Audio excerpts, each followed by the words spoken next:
Hello, I'm David Reeths of IHS Janes Consulting.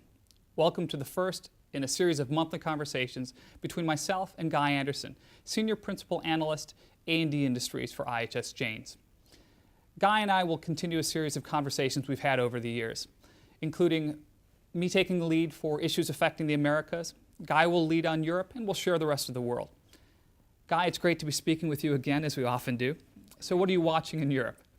Well, it's been a fascinating time, as usual. Now, this month we've had the policy statement from the European Commission on the defence markets. Now, relatively brief document, 17 pages, released at the end of July. It's going to the EU leaders for discussion at the end of December.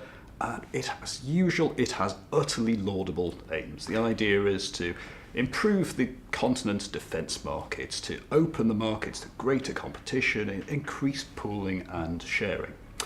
So, on one hand, we're going to see a great emphasis on pooling with a firm political commitment. We're going to see greater harmonisation in Europe in terms of military standards. And as usual, the problem is the devil is in the detail.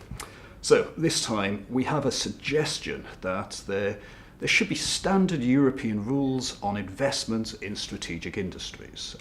It makes sense on the face of it, but this has been a big issue for Europe since the post-Lehman Brothers crisis really struck. This great fear that the cash-rich sovereign wealth funds of the world are going to pile into the European market and buy assets cheap.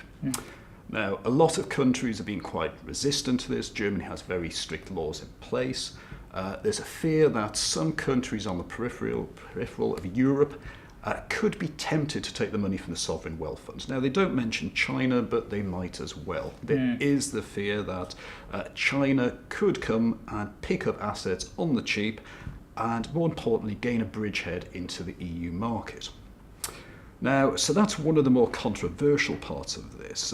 The other is that there's a suggestion of a crackdown on market-distorting state aid, and this is possibly the worst time to do this. Now, the defence markets of Europe are just about chugging along at present. They're facing reduced expenditure, very challenging conditions. And we've seen some countries in southern Europe have had their knuckles rapped over this, that they have been issuing state aid in various forms to their national industries, and they've been told that it has to stop. So if this goes through, it really continues the agenda of Brussels, that this is about opening the market, but it is about greater harmonisation, standardisation, and perhaps even a one-size-fits-all approach that may not be quite appropriate. Now, one of the bigger issues we've seen with this is there's a suggestion of making greater use of the defence package that we saw come in 2011. Now, again, laudable on the surface, reduce the borders between countries in Europe, make the defence market behave a little bit more like the rest of the European, the so-called common market. Been some resistance so far, particularly when it comes to offset. Now, offset wasn't mentioned at all in these directives, in this procurement package, but it turned the market absolutely upside down. And the EC was very, very clear in this proposal that this is about completely phasing out offset in Europe. That would be fine, but countries are now really starting to push back. We saw Italy over the last month as well finally release their updated offset policy. It's been under review for 18 months. Rome came back and said, we will not apply offset except when we apply offset. Effectively, they're using the old trump card of Article 346. If there's a national security concern, then there could be a closed procurement, offset could be applied. We've seen Denmark taking a very similar approach in some ways. They're resisting Brussels. They are pushing back on this.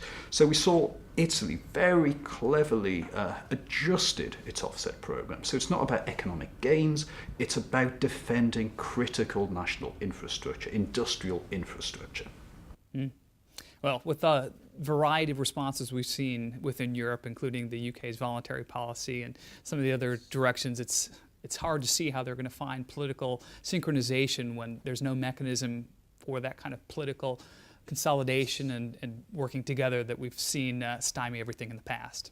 And that's always been the issue in Europe, that we do not have common aims, we don't have common objectives, so the one-size-fits-all approach is problematic. Indeed. Well, Guy, within the Americas, I've been focused on watching the U.S. defense budget for fiscal year 2014 progress. On 24 July, we actually saw the U.S. House of Representatives pass the Defense Appropriations Bill. It set the level of funding for the base budget at about $512.5 billion, so just slightly below what the Obama administration had asked for 2014. It also added another just over $80 billion for overseas contingency operations, which was, I think, slightly less than what the Obama administration had hoped for in total. I think they asked for approximately $85 billion. However, that's just the next in a long series of steps. The Senate still has to pass their version of the bill, and we expect that there will be significant differences between the Senate version of the bill and what the House has passed. The reality is that we're probably going to be in for a long slog on this defense budget, just as we've been in for the last few years. We're going to have to see some kind of a committee come together, a conference committee to come together to work out the differences between what the House has passed and what the Senate will pass probably over the course of the next few weeks or so. And then if by some chance they come to agreement in a timely manner, the Obama administration has stated that if it's too similar to the House version of the bill, they're likely to veto that. And so I don't see any resolution to this anytime soon, especially considering the fact that we're actually looking at some significant deadlines coming up here for the overall U.S. budget battle. One of the things that's going to happen here at the end of the fiscal year on September 30th is we're going to lose the ability to spend money that we've been operating under to this point. And we're also likely to see the U.S. exhaust the measures that they've been using to not go beyond the budget deficit limit that was set by Congress. And that'll happen sometime in October and November. So I'm more than a little concerned that we're likely to see an extended process of negotiations and potentially even conflict over the overall budget numbers. Now, even within the budget, we've seen some significant differences, again, as we've seen over the course of the last few years. The House version of the budget really changed the thrust of what has happened in the past for alternative energy solutions. They've removed provisions that would really make it difficult for alternative fuels based upon coal and potentially even natural gas. Those will likely be put back into the Senate version of the bill, and that'll be an issue that'll be difficult for the two sides of the U.S. Legislative bodies to come to agreement on. We're also looking to see if defense becomes a bigger piece of the budget question. Again, the Obama administration has stated that they're not going to negotiate over the overall budget deficit numbers, and so it'll be interesting to see how this plays out. We could actually look at a government shutdown, which could have significant impact on certainly the civilian side of the U.S. military, and the issue of the sequestration and limits to defense has come up, and we're not likely to see any kind of agreement, I think, in the short term between Democrats and Republicans. Well, Guy, on another front, we also saw some movement on the reform of export control within the United States. We saw the defense electronics come up for another round of comment by the public.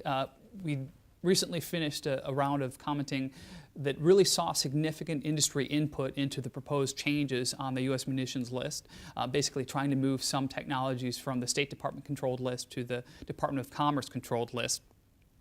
It was such a significant amount of comments that the two groups decided that they wanted to have another round of commenting. Now, one of the most interesting things that we saw in this export control reform now is that they're asking for concrete examples of where technologies have been used in the commercial sphere in order to better inform where they appropriately lie and how much regulation they require. So, again, the increase in competitiveness of defense markets and defense exports has really led us to see, again, more movement on that ITAR front. We've seen that the ITAR reforms rolling through over the last 12, 18 months or so. Obviously, the US still the undisputed world leader, but some of the other top 10 countries have released their own numbers over the last month. So, number one, we saw the UK. They announced that in 2012 they'd hit 13.8 billion in defence exports. Incredible number. They claim this puts the UK in the number 2 spot, certainly the top 5 for the last decade. Then we saw France at 6.3 billion, quite a bit down on the previous year. And Israel, again, another top 10 exporter, 7.5 billion, sharp increase on the previous year. So the one thing we can take away from this is do not read anything into 1 year's figures. It's the peaks and troughs are incredible. We all know you just need one large program and that skews the numbers for that particular year. But there's an interesting trend here, and if I can throw some of IHS's own numbers into this pot. There's a study we released ourselves earlier this month on the defence export market. Now, in 2008, just when the global financial crisis was whipping up into a storm, there were arms exports, defence and security equipment exports of $58 billion in the world. Now, by 2012, that had hit $73 billion.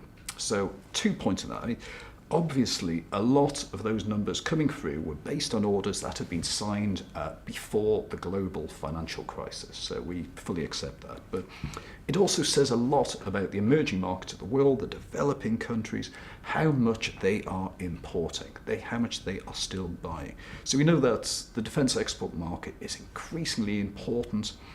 And so it's no surprise that countries are putting a great deal of emphasis on exports. As we've seen with the US, with the ITAR reforms, that's the whole point, as we know, it's not to perhaps export more widely, but get to the answer yes more quickly for the Allies. So the number of countries we've seen that have been subtly amending their position. Now, Canada, which has one of the tougher arms export regimes in the world, they've just put out to consultation the idea of adding new countries to their automatic firearms control list, I believe it's called, the list of I think 34 countries that Canadian defence companies can sell offensive weapons to, effectively the things that go bang. They've been gradually adding countries to this list over the last few years, of course realising that their industry should not be held back, that this is good for the Canadian economy. So in terms of some of the other approaches we've seen in the world, now, again, earlier this month, we saw a step change agreement between the UK and Japan. Defence cooperation agreement, very interesting, of course, because Japan, as it stands, can still not export defence equipment. They're still sticking to the free principles. The UK, of course, does want to export equipment to Japan. They see Japan as a future potential market. Interesting, given the hold the United States still has over this market. So they were taking baby steps initially, and the one area they could find to agree on that was relatively inoffensive was CBRN systems. So the UK and Japan, as hopefully a step, hopefully from the UK's perspective, to future trade is through CBRN technologies. Also on the cards, looking to air defence systems, but it's, as of today, this is very much a first step and really does point to how one of the largest arms exporters in the world is still trawling the globe, trying to find new opportunities. It's an increasingly competitive market. Indeed, and I think that's another great example of how Japan's normalizing their security arrangement within the international community following their isolation after World War II. And it's, in many cases, again, something that we'll be watching with a close eye because it has such a significant impact on both the politics of East Asian security as well as on industry development. So I wouldn't be surprised if you start to see the Japanese actually continue down that path of actually exporting at least defensive weaponry. Absolutely. Thank you for joining us. Guy and I look forward to having you with us next month, where we'll again discuss the developments within aerospace, defense, and security industries.